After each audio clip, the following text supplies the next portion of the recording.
Enggak di leher. Ya. Pencet hidupin dulu.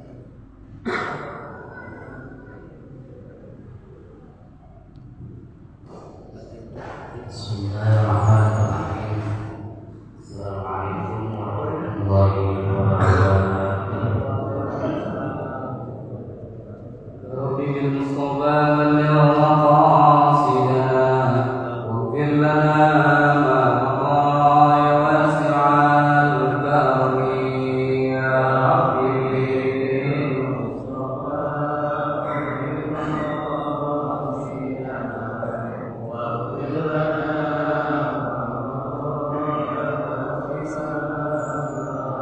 محمد سيد الكونين والثقلين والفريقين من عهد ومن عجم يا رب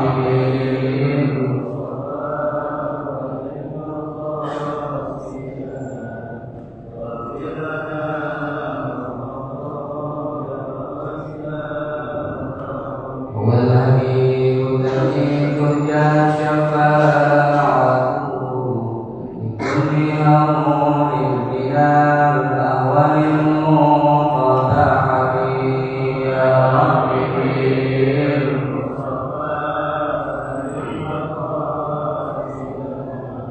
واغفر لنا مولاي صل وسلم دائما أبدا على حبيبك خير الخلق كلهم يا رب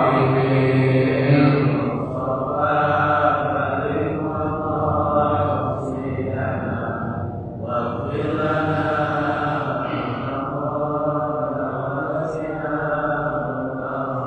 اللهم صل وسلم وبارك عليه وعلى آله. بسم الله الرحمن الرحيم. الحمد لله الذي أخرجنا إلى الذكر لهذا الهدى صليا على النبي المصطفى وآله المستكملين الشرفا. أشهد أن لا إله إلا الله وحده لا شريك له وأشهد أن سيدنا ونبينا محمدا عبده ورسوله لا نبي بعده. أما بعد وقال تعالى في كتابه الكريم أعوذ بالله من الشيطان الرجيم بسم الله الرحمن الرحيم وإذ يرفع الله الذين آمنوا منكم والذين أوتوا العلم درجات وقال رسول الله صلى الله عليه وآله وسلم من خرج إلى العلم وهو في سبيل الله حتى يرجع. اللهم ارزقنا الصدق ويسر لي أمري واحلل عقدة من لساني يفقهوا قولي آمين يا رب العالمين. Para jemaah yang dirahmati Allah, mohon atas kehendak khusus doa kita ini menjadi hal-hal yang mustahil juga mengawati kepada Ilyas dan seluruh jemaah yang dirahmati Allah Subhanahu wa Ta'ala. Alhamdulillah pada malam hari ini kita masih dapat diberikan nikmat oleh Allah, nikmat iman, nikmat Islam, nikmat sehat badan, sehingga kita dapat berkumpul bertatap muka, bermuajah kita dalam rangka mencari Allah lewat kenaikan derajat kita yaitu Ramadan ini. Mudah-mudahan pengajian kita yang sampai hari ini mudah-mudahan kita semua mendapatkan ilmu yang manfaat.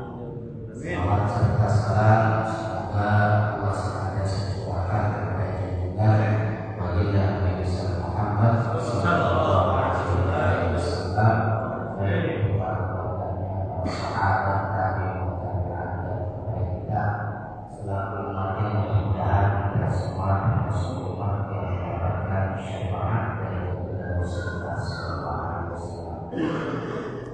Pada kesempatan ini saya diberikan waktu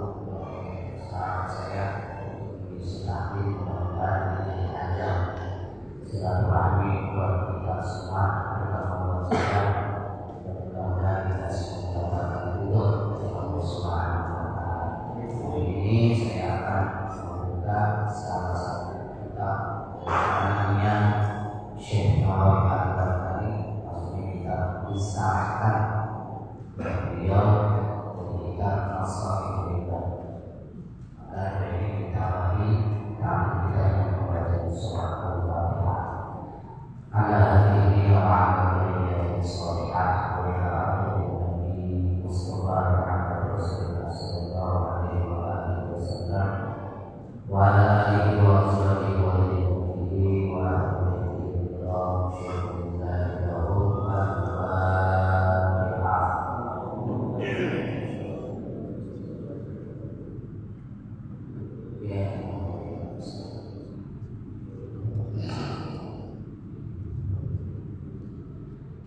Bismillahirrahmanirrahim.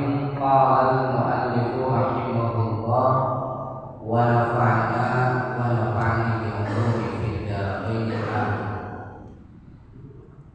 Kita akan buka kitab Masalih Riba.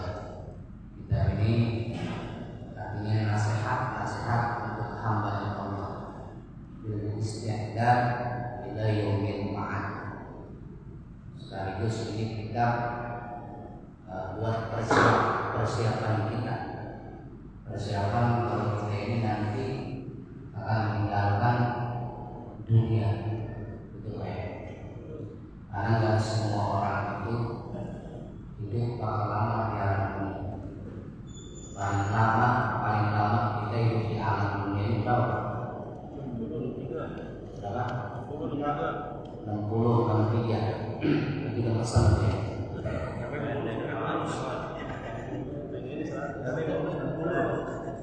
Ada yang pengen 100, ada yang pengen 200. Tinggal kita doain aja bareng-bareng.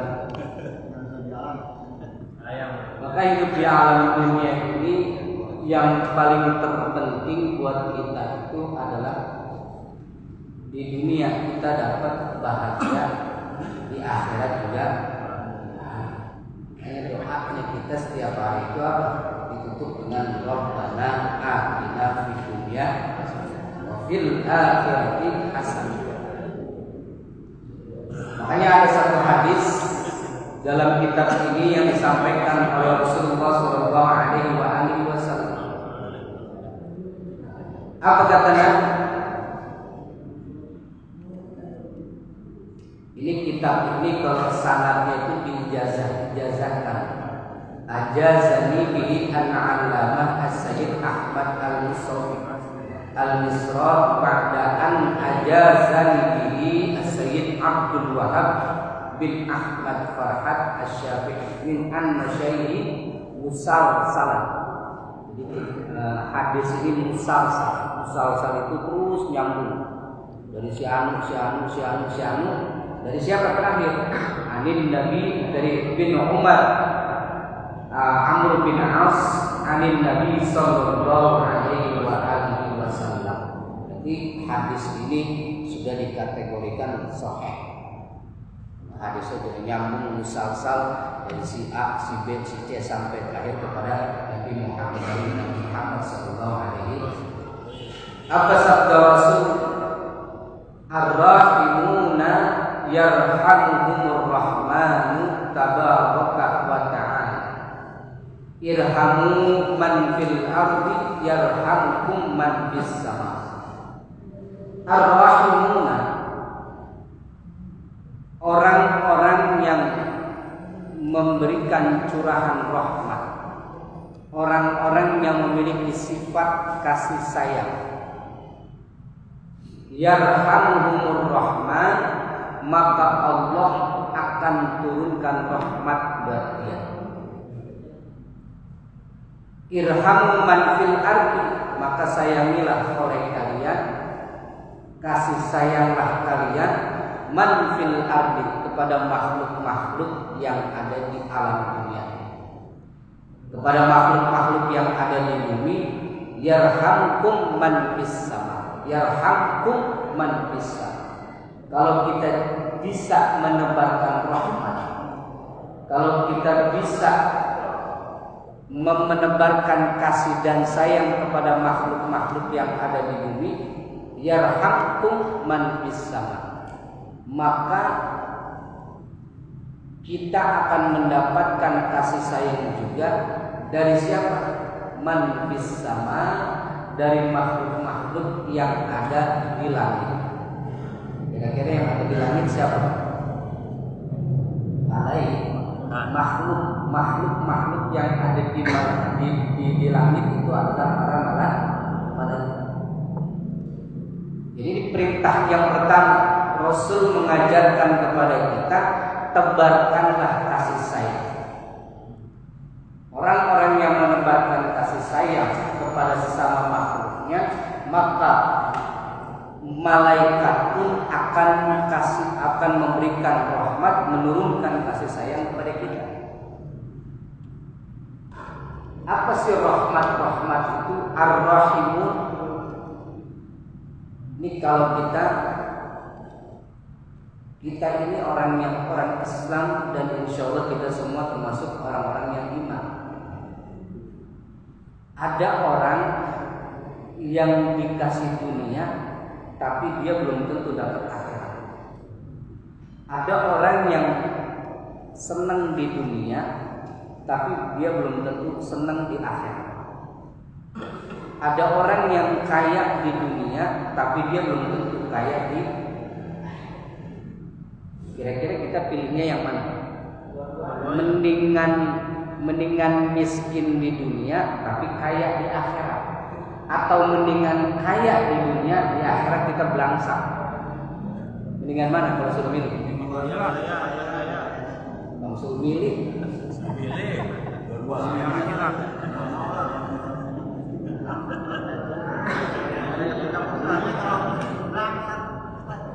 Kita mah pengen ya pasti siapapun dia pengen senang di dunia, pengen senang di hatta, termasuk orang-orang yang gak pernah sholat pun gitu.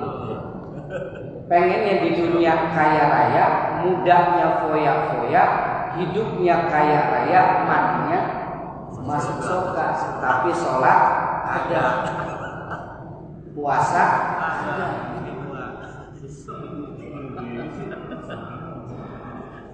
Sementara orang-orang yang beriman kepada Allah Subhanahu wa Ta'ala, yang kita minta, maka ini nih, kenapa kita sebagai orang yang beriman yang kita mohon kepada Allah itu rahmat?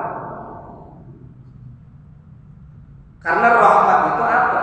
Rahmat itu adalah rifqatun fil qalbi taqtadil in'am wal ihsan. Yang namanya rahmat itu dorongan di hati.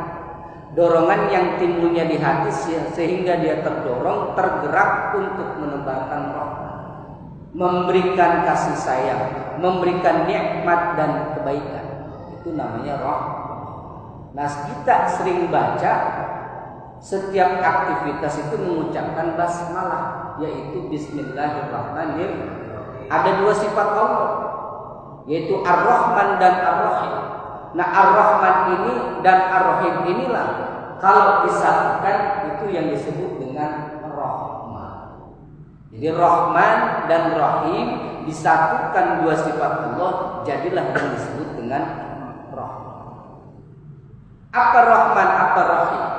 Biar kita jadi ar-Rahimun, biar kita jadi ar-Rahim, orang yang penuh kasih sayang. Jadi rahmat itu dua kata yang disatukan, yaitu dari kata Rahman dan Rahim. Makanya rahmat itu ada dorongan di dalam hati sehingga dia terdorong untuk memberikan nikmat dan kebaikan. Dan kebaikan bahasanya di situ adalah ihsan. Ada ihsan, ada khair. Kalau khair fastabiqul, orang ibadah, orang sholat, orang puasa, kalau yang dikejarnya hanyalah fastabiqul khairat, biasanya namanya fastabiqul khairat kan berlomba-lomba mengejar kebaikan. Biasanya kalau perlombaan yang diharapin apa? Hadiah. Ada yang diharapin yaitu hadiah. Tapi kalau orang sudah ihsan, sudah melebihi tingkat khair, apapun yang dia lakukan adalah perbuatannya dari ihsan. Sebab kalau ihsan itu anta'budallah ka'annaka tara fa in lam takun tara fa innahu yara. Yang namanya ihsan itu ketika kita ibadah enggak melihat kiri kanan. Yang namanya kita sholat enggak melihat ada mertua atau enggak. Yang namanya kita lagi puasa nggak ngeliat ada calon mertua apa enggak, ada pacar kita apa enggak atau di depan. Yang namanya ihsan, ibadah udah ibadah. Berbuat baik yang diharapkan dari dia adalah ridhonya Allah. Nggak peduli. Yang orang kalau sudah ihsan, ketika dia ibadah baik dipuji orang atau enggak dipuji orang, dia tetap ibadah. Orang sudah ihsan, dilihat orang atau tidak dilihat orang, dia tetap sedekah. Orang kalau sudah ihsan, mau disebut namanya ketika sedekah atau enggak disebut namanya, dia tetap sedekah. Itu namanya ihsan. Jadi ihsan itu anta budallah ka'annaka tarah. Dia ibadah itu yang dia lihat adalah Allah. Kalaupun dia tidak bisa melihat Allah atau belum dapat melihat Allah, Allah pasti melihat dia. Gak ada yang diharapkan dari makhluknya kecuali Allah. Itu ihsan. Maka orang-orang yang sudah ihsan yang dia dapat, yang diharapkan dari dunia Allah. Nah makanya orang-orang yang beriman yang diharapkan adalah rahmatnya Allah. Kalau sudah baca bahasanya rahmat, berarti kita termasuk golongan orang-orang yang iman. Ada nggak di dunia ini ketika kita baca basmalah bismillahirrahmanirrahim dengan menyebut nama Allah yang Maha Pengasih dan Maha, ada nggak orang yang dikasih tapi dikasihnya nggak ridho? Ada nggak? Saya ngasih duit ke bapak, tapi saya ngasihnya nggak ikhlas. Ada nggak yang kayak gitu? Ada nggak orang yang kaya di dunia, padahal dia nggak pernah sholat? Ada nggak? Banyak. Orang yang jabatannya tinggi, padahal dia nggak pernah puasa, nggak pernah zakat, nggak pernah sedekah, hartanya mah banyak. Sedangkan kita yang setiap hari sholat tunggang-tungging, bukan hanya sholat fardu, tapi tahajud, duha, tasbih, hajat, istikharah, rumahnya masih tetap ngontrak. Ada yang kayak gitu?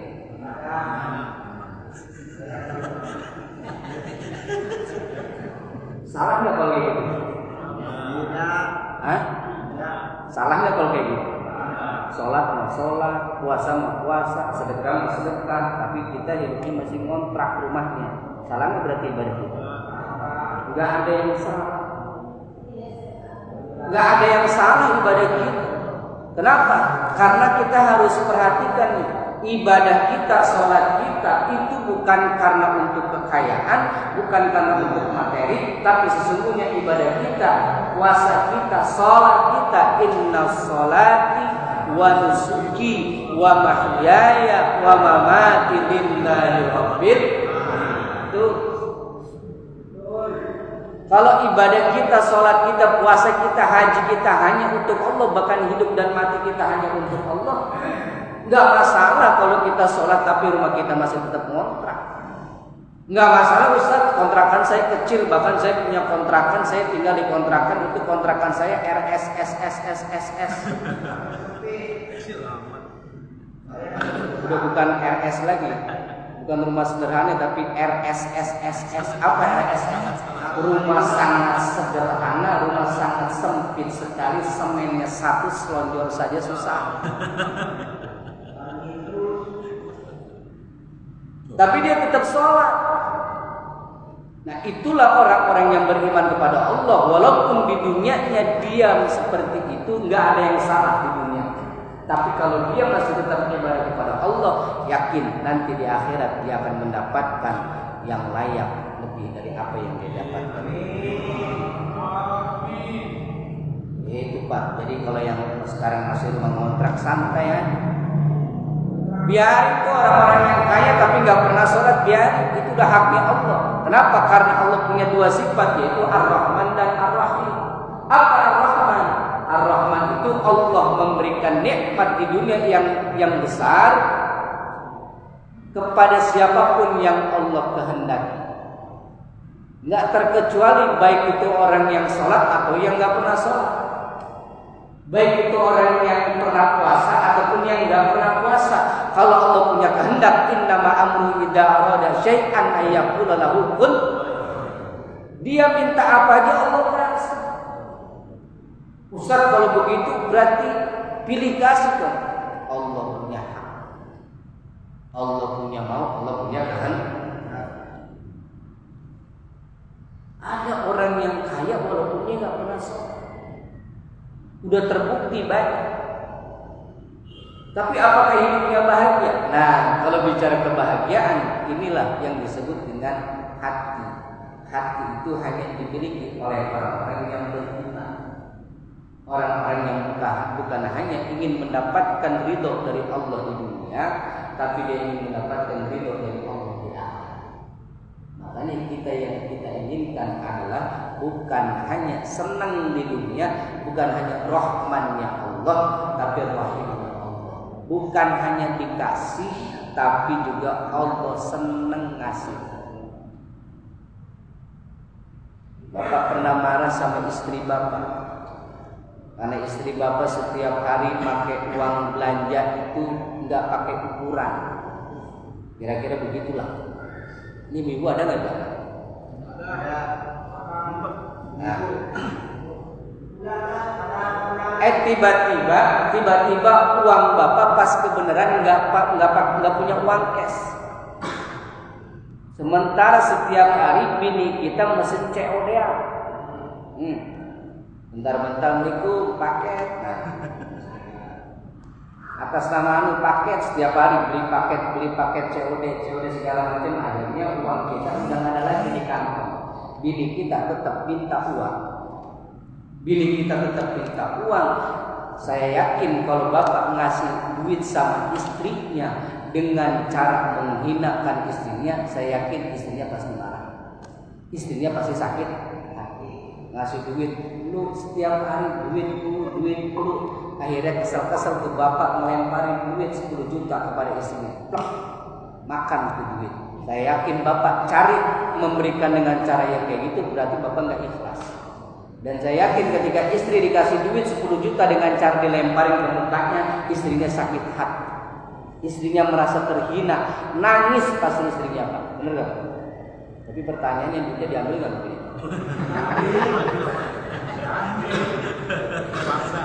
Katanya sakit hati, tapi diambil nggak? Kita pilihnya bodo amat lah. Nah maksud saya apa? Maksud saya ada di dunia ini yang Allah kasih dengan cara yang seperti itu. Ada hamba Allah yang diciptakan oleh Allah, di alam dunia ini sudah dikasih rizki sama Allah, bahkan apa yang dia minta, apa yang dia cari, semuanya dia dapatkan. Pengen punya rumah, dia punya rumah. Pengen mobil, dia beli mobil. Pengen punya perusahaan, dia ada perusahaannya. Tapi dia nggak pernah bersyukur kepada Allah. Maka harta yang ada pada dia, selama Allah memberikan itu kenikmatan, namanya harta kepada dia, tapi selama itu pula ketika dia tidak bersyukur kepada Allah, itulah yang disebut dengan istidraj. Itulah yang disebut dengan istidraj. Dia dikasih nikmat banyak, dikasih harta banyak, setiap hari makan, masih bisa minum, kerjaannya bagus, hartanya berlimpah, tapi dia nggak pernah sholat, nggak pernah bersyukur kepada Allah. Sanastadrijuhum min haitsu la ya'lamun. Itulah yang disebut dengan istidraj. Artinya gimana?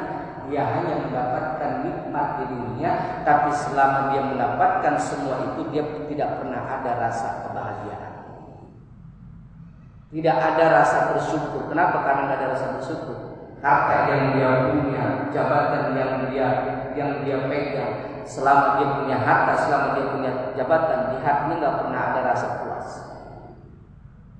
Orang-orang yang selalu mendustakan ayat-ayat Allah, selalu tidak taat kepada Allah, sebanyak apapun harta yang dia miliki di alam dunia, dia tidak pernah ada kepuasan. Pasti hidupnya akan serakah. Rata-rata seperti itu. Kenapa? Karena dia tidak bersyukur kepada Allah. Ustaz, dia bersyukur kepada Allah sedekah. Ustaz, dia bersyukur kepada Allah bisa membantu ini itu. Tapi ingat, ada satu inti ibadah yang harus dia lakukan. Kalau itu dia tidak lakukan, maka ibadah-ibadah yang lain dianggapnya nol. Mana ibadah yang wajib dia lakukan? Di antara yang paling penting adalah salat. Makanya kalau orang banyak harta tapi nggak dibarengi dengan salat, benar kan? Nggak pernah ada rasa puas. Kalau sholatnya nggak rajin, kalau sholatnya nggak pernah nggak dilaksanakan 5 waktu, di hati nggak pernah ada puas. Orang yang setiap hari sholat aja kadang-kadang masih kepengen, bener, masih udah punya ini, masih pengen punya itu, udah punya 1 pengen punya 2, bener, udah punya mobil 1 pengen punya 2, udah punya rumah 1 pengen rumah 2, udah punya pos 1 pengen pos 2, pos kambing maksudnya ini.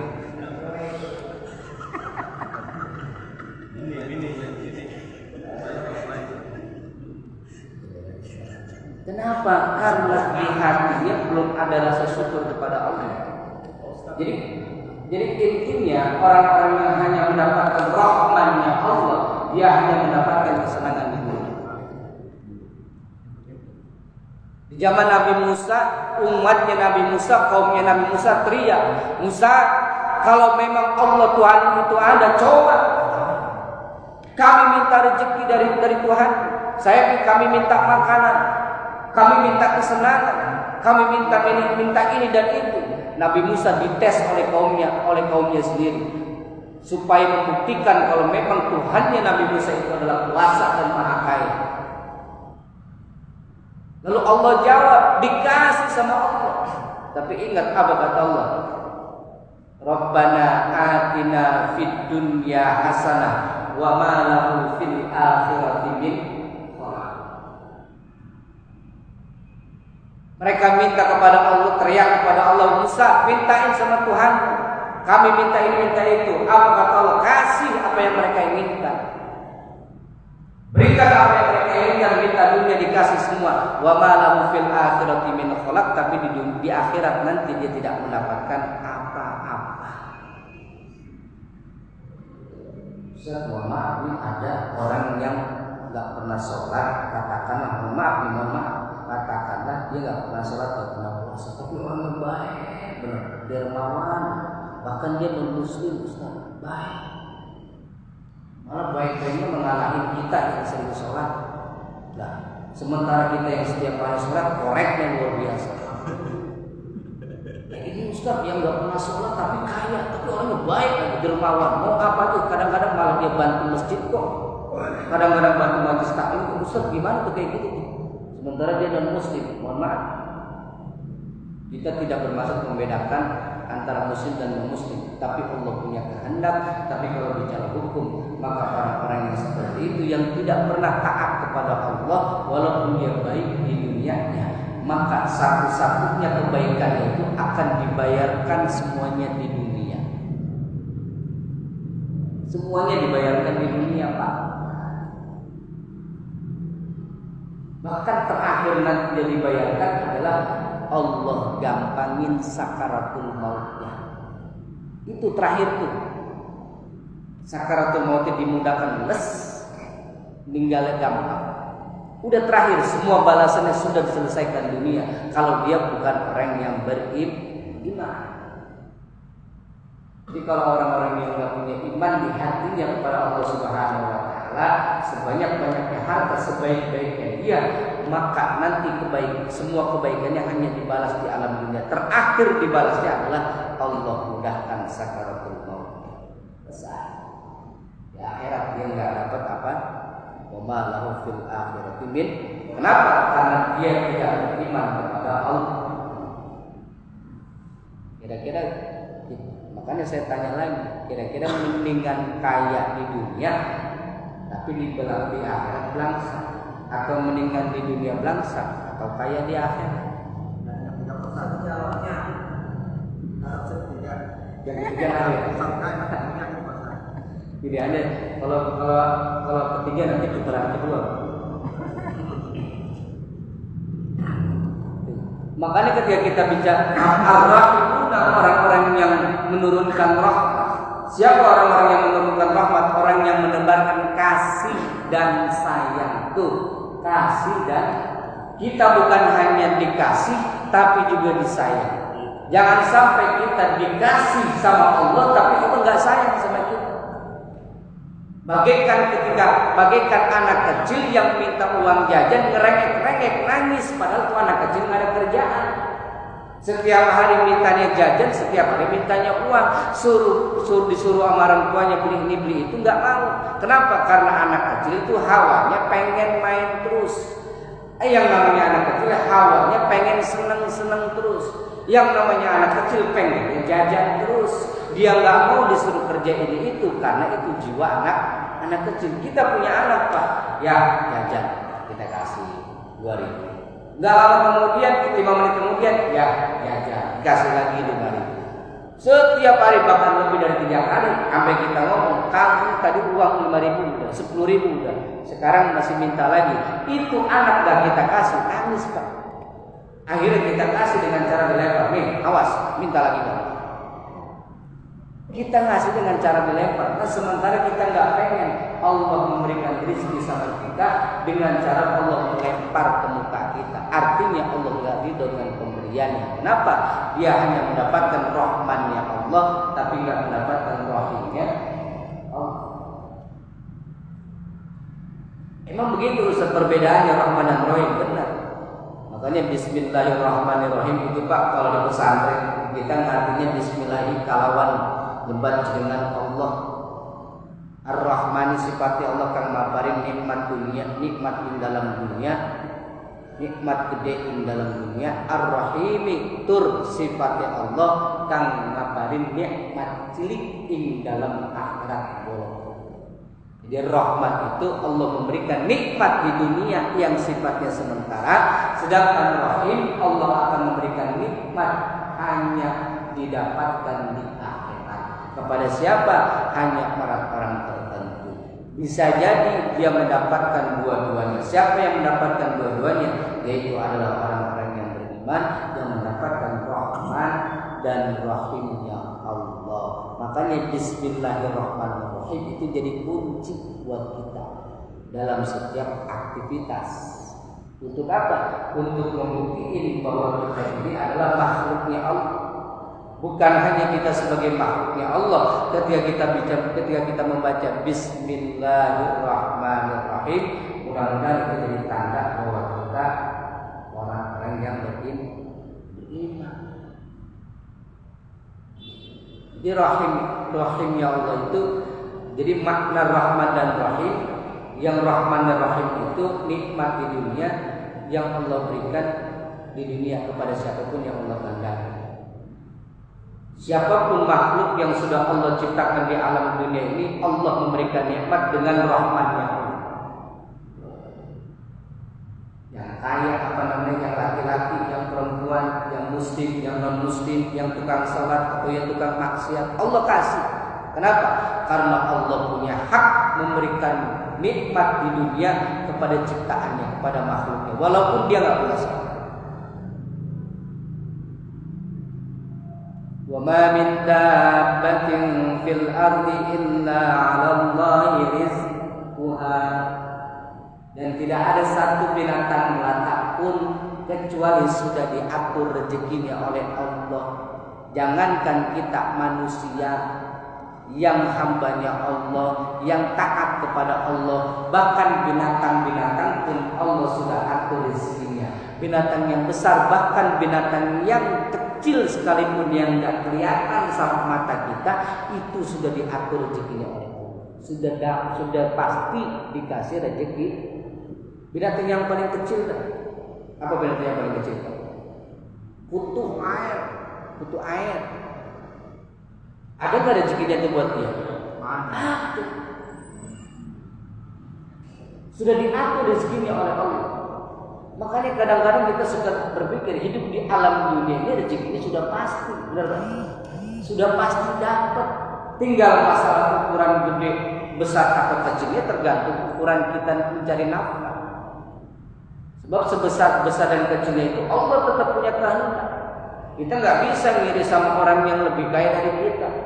Kenapa kok dia bisa lebih kaya dari kita ya? Padahal dia nggak sholat, padahal dia nggak pernah bayar zakat. Kok bisa ya? Lebih kaya dari saya yang setiap hari sholat, setiap hari sedekah. Kita nggak bisa kayak begitu. Karena Allah punya Tapi yang harus kita pikirkan, oh di sini kita belum baru segini kita dapatkan, tapi nanti di akhirat Allah turunkan rahim Allah. Nikmat di akhirat itulah nikmat yang kekal. Walal akhiratu khairun wa abqa.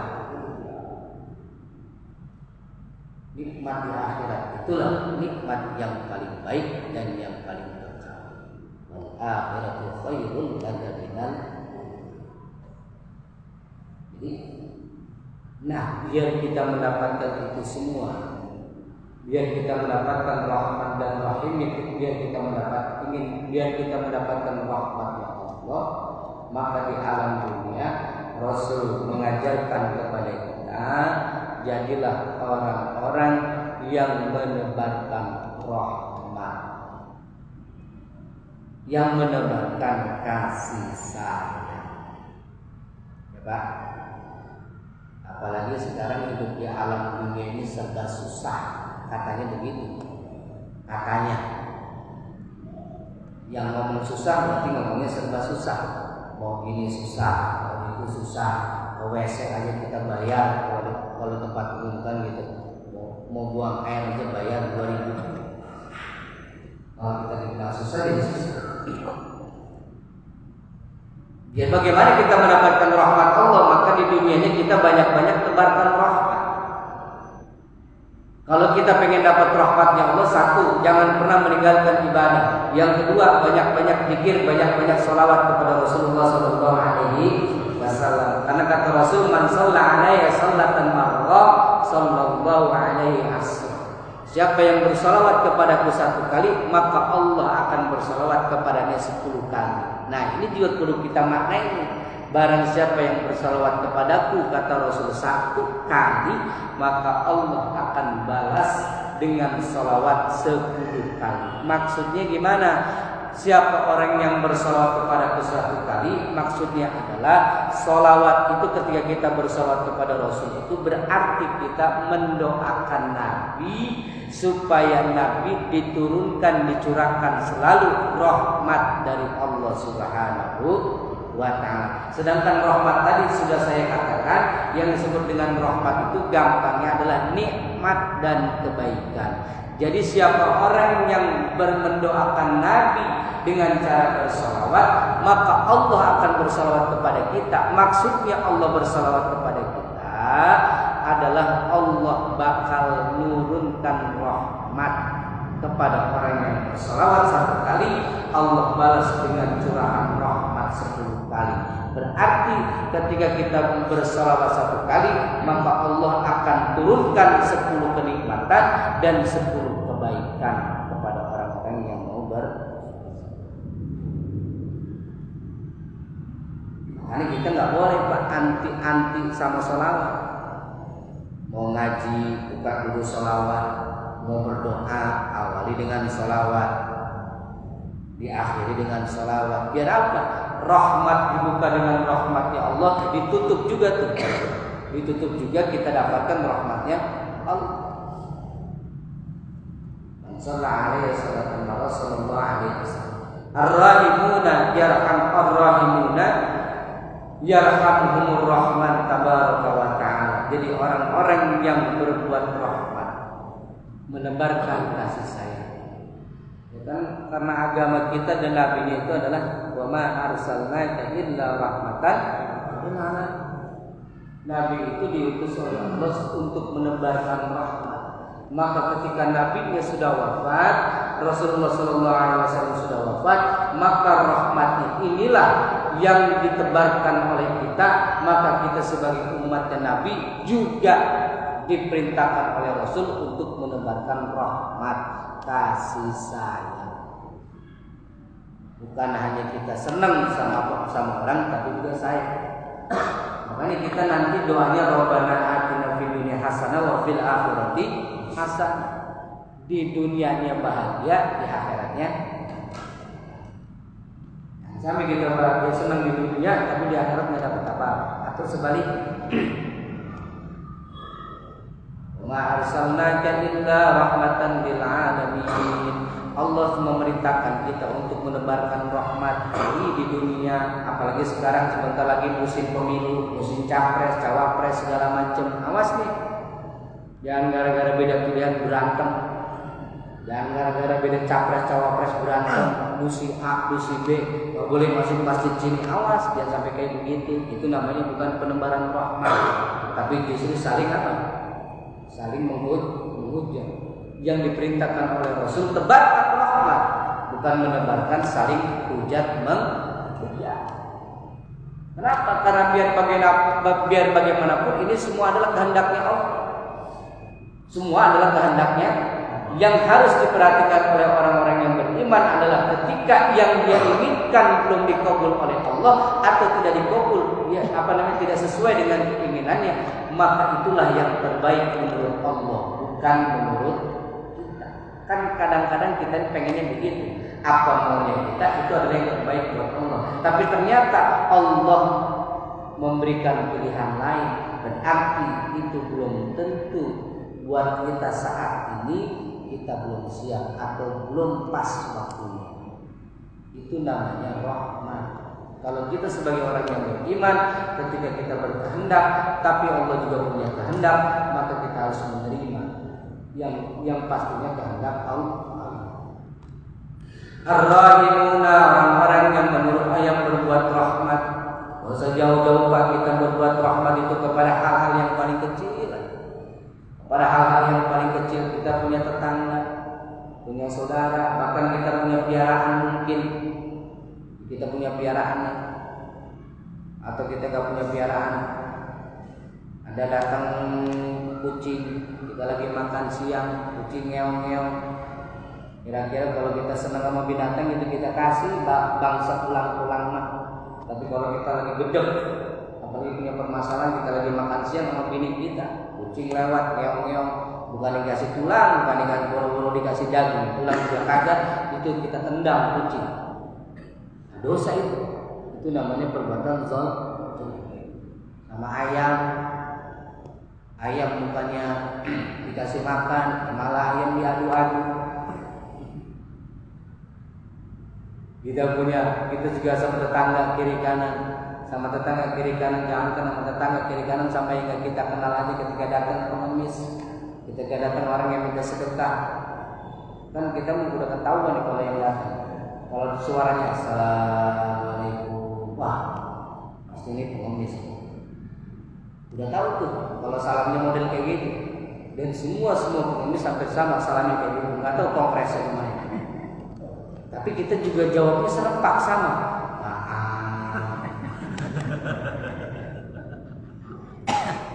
Aneh gitu.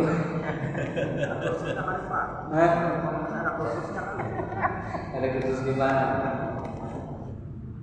Gak apa-apa kalaupun memang kita nggak punya pas kita lagi kagok atau nggak ngasih, tapi jawablah dengan kata-kata yang baik. Qaulun ma'rufun khairun min shadaqatin yatba'uha adza. Qaulun ma'rufun, kata-kata yang baik dan memaafkan, khairun itu jauh lebih baik min shadaqatin dibandingkan dengan sedekah yatba'uha adza, tapi diiringi dengan menghina, menyakit hati, memberi menghina atau sakitin hati. Mendingan jangan dikasih daripada nyakitin hati. Mendingan kita minta maaf dengan yang baik daripada ngasih sambil ngomong, nih awas datang lagi, besok jangan datang lagi. Lu badan lu masih muda, pincang kagak, mata masih melek, minta-minta. Kadang-kadang begitu kita. Begitu Pak.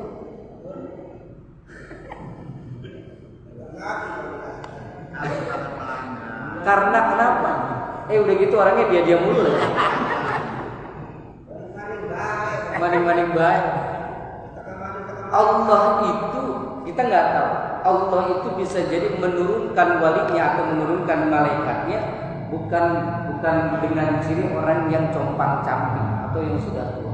Tapi bisa jadi Allah mengetes, menguji keimanan kita dengan dikirim orang yang masih muda, gagah, tapi dia minta-minta. Bisa jadi kita nggak tahu. Cuman sehubungan kita nggak tahu mana malaikat itu malaikat apa bukan, ya udah kita begitu. Ar-Rahimun yarhamuhumur rahman. Alhamdulillahnya kita ini Indonesia betul. Alhamdulillah kita ini sebagai bangsa Indonesia. Ini bangsa Indonesia ini alhamdulillah diciptakan oleh Allah ini orangnya penuh apa? Penuh toleransi. Kita diciptakan oleh Allah sebagai bangsa Indonesia. Alhamdulillahnya Allah kasih sifat kita tuh banyak-banyak toleransi. Bahkan Indonesia ini terkenal orang yang someah. Apa someah? Orang yang dermawan, ramah, itu orang Indonesia. Makanya budaya kita budaya timur disebutnya ya. Budaya timur. Tahadus binima kita diciptakan oleh Allah sebagai bangsa Indonesia, lahir di negara Indonesia.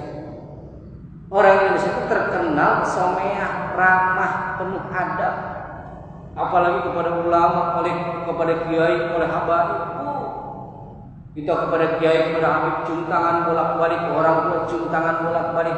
Yang namanya adat Jawa, adat Sunda. Kita jalan sampai ngesok-ngesok.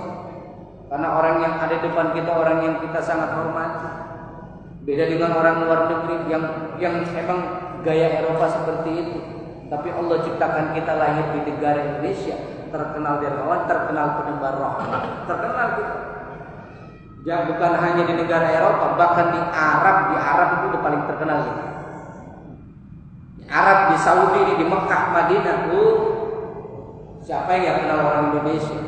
Bahkan yang tukang dagang di sana udah wajib dah ngomong udah bisa bahasa Indonesia. Kenapa? Karena orang Indonesia itu baik-baik orang. Haji halal khamsa real kita mengasih kan. Sama tukang sapu di masjid itu habis sholat kita ngasih sereal, 2 real, 5 real. Orang Indonesia, setiap ada orang Indonesia dideketin kita. Sama tukang sapu di masjid, deketin. Kenapa? Karena Indonesia terkenal ramah dan pemurah, gampang. Ada toko di mana kiri kanan dipanggil Indonesia bagus masih. Ayo murah. Dibeli sama orang Indonesia. Harga berapapun dibeli sama orang Indonesia. Makanya senang orang dagang di sana sama orang Indonesia. Karena Indonesia itu pemurah. Bersyukurlah kita diciptakan oleh Allah jadi bangsa Indonesia yang murah hati, yang ramah dan mendapatkan rahmat. Insya Allah kita termasuk orang-orang yang mendapatkan rahmat dari makhluk-makhluk yang ada di langit, termasuk dan hakikatnya adalah dari Allah Subhanahu wa Ta'ala. Jadi makna rahmat itu seperti ini. Makna rahmat itu kita berbuat kasih dan sayang. Kita jangan hanya minta dikasih tapi Allah nggak sayang. Makanya kalau kita ingin mendapatkan rahmat Allah, jangan pernah kita meninggalkan ibadah, jangan pernah kita meninggalkan majelis taklim. Karena jujur dengan duduknya kita ngaji di sini, Pak, itu bagian dari rahmat. Kita duduk ngaji di sini bagian dari rahmat. Karena nggak semua orang mendapatkan kenikmatan seperti itu. Kalau kata guru di ente, kalau udah duduk di majelis taklim adem, pikiran tuh enak. Masalah udah tadi pikir lagi kalau udah duduk di majelis taklim adem, Pak. Bagaimana nggak adem? Udah asik sekarang. Ngajar sekarang di majelis taklim. Apalagi ngajinya kita sambil nyender. Yang udah tua dikit nyari tiang. Kenapa pada nyari tiang? Uratnya udah pada asam. Alias asam urat. Tapi ngaji seperti itu aja masih Allah kasih pahala. Kata Rasulullah, ya Ibnu Mas'ud julusuka sa'atan fi majlisil ilmi la tamussu qalaman wa la taktuba harfan khairul laka min hubbi alfi raqabah. Duduknya ente di majelis taklim walaupun sebentar, sesaat ya, kita cuma nunggu isya doang nih. Sebentaran dibandingin kita megang HP, baca WA, nonton TV, nonton sinetron lebih lama itu, apalagi nontonnya film India atau Korea berjam-jam.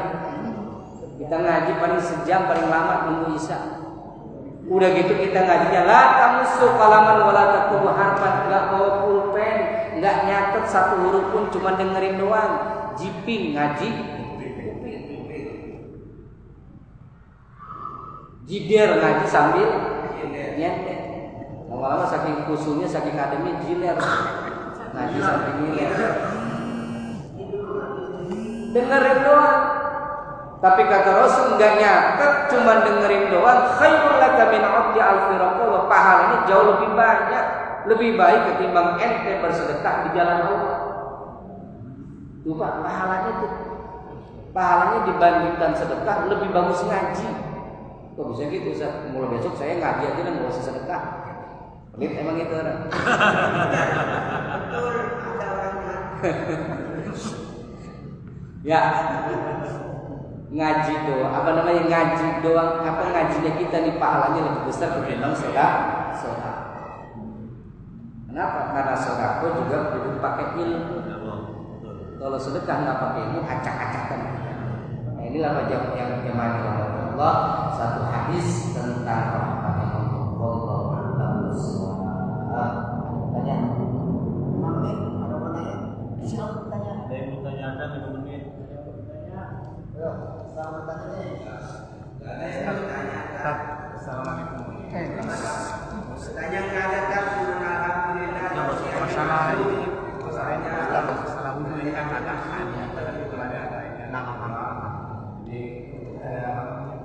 jadi kan kalau mau wudhu kan harus 1 bulan atau 60 cm dari 60 cm banyak kelihatan gini kan itu. Kalau kita misalnya di rumah siapa ini yang kalian 20 liter takaran itu gimana kan?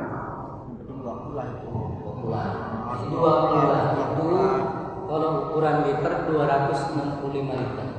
Nah, atau kita punya bak di rumah itu, bak mandi kita nih kalau yang beli di material itu Pak, yang beli di material itu yang ukuran kecil itu nggak ada 20, nggak ada 20. Kalau kecuali kalau kita bikin sendiri itu 60 kali 60 kali 60 ukurannya 265 liter kalau literan. Atau kalau pakai kaleng kerupuk itu kira-kira berapa itu dihitungnya?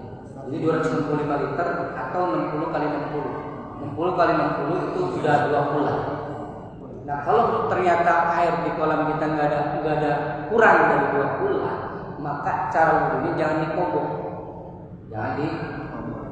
Ambil aja tuh gayung atau ember kecil kita bolongin buat padasan, buat keran. Misalkan dibikinin yang 20 liter itu. Ya padasan. Keran gitu. Bikin keran itu. Itu lebih aman dan juga yang penting jangan netes lagi ke kolam yang kurang dari 20 tadi. Kalau netes lagi maka disebut mustakmal. Mustakmal itu air bekas cipratan wudhu di basuhan yang pertama itu disebutkan mustakmal. Kecuali kalau basuhan kedua dan ketiga. Kalau basuhan kedua dan ketiga nggak dihitung karena itu sifatnya sunnah. Tapi basuhan yang pertama, kalau air tersebut kurang dari 20, tiba-tiba netes ke situ. Itulah yang disebut dengan mustakmal. Maka air mustakmal nggak bisa lagi dipakai buat wudhu atau dipakai lagi buat menghilangkan najis. Aduh Ustaz, sayang dong kalau kayak gitu airnya nggak kepake buat wudhu mah, nggak kepake buat najis mah. Gampang Pak caranya. Caranya buka keran di kolam tersebut, kerannya dibuka sampai air itu luber. Biar dihilangkan dulu mustakmal. Kalau sudah luber boleh kita kobok asalkan air itu ngalir.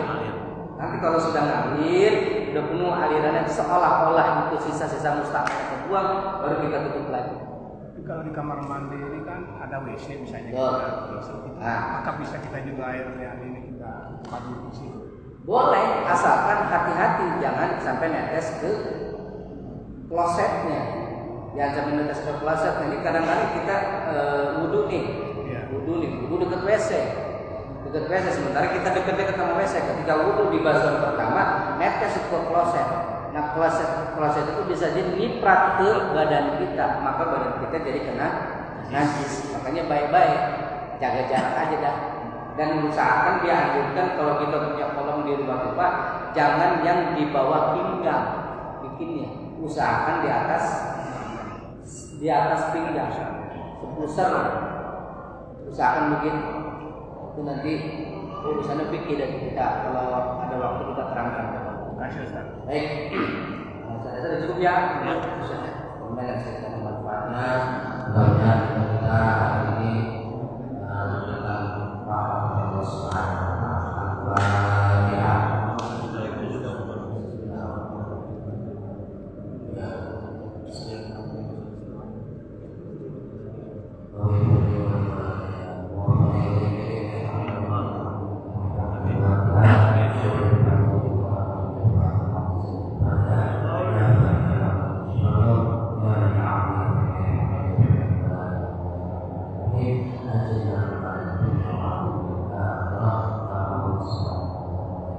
Waalaikumsalam warahmatullahi wabarakatuh.